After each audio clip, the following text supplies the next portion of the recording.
بسم الله الرحمن الرحيم. عن فاطمة بنت قيس رضي الله تعالى عنها قالت: قلت يا رسول الله زوجي طلقني ثلاثة وأخاف أن يقتحم علي. قال: فأمرها فتحولت. رواہ مسلم۔ فاطمہ بنت قیس رضی اللہ تعالیٰ عنہ سے روایت ہے، کہتی ہیں میں نے عرض کی یا رسول اللہ، میرے شوہر نے مجھے 3 طلاقیں دے دی ہیں اور میں ڈرتی ہوں کہ کوئی گھس کر مجھ پر حملہ نہ کر دے۔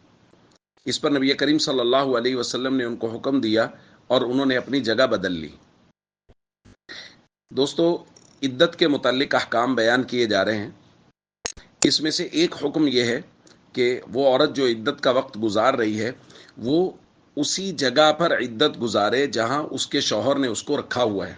وہ اپنا گھر نہ بدلے اور بغیر عذر کے گھر سے باہر جانے کی بھی اجازت نہیں ہے۔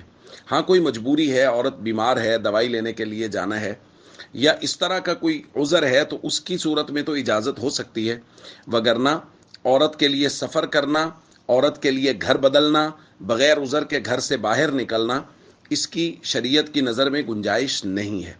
اس لیے عدت کے متعلق خاص طور پہ اور ویسے بھی بارہا یہ درخواست کی گئی ہے کہ جب بھی کوئی مسئلہ پیش آئے تو علماء سے ضرور رجوع کریں، چونکہ درس کے اس مختصر دورانیہ میں ہم لوگ تمام مسائل کو بیان نہیں کر سکتے، ان کا احاطہ نہیں کیا جا سکتا۔ اس لیے عدت کے متعلق تمام تر احکام علماء سے پوچھیے کہ کس صورت میں گھر سے نکلنا جائز ہے، کس صورت میں باہر جانا جائز ہے، وہ ساری صورتیں علماء سے پوچھیں اور اس کے بعد عمل کریں۔ السلام علیکم ورحمۃ اللہ وبرکاتہ۔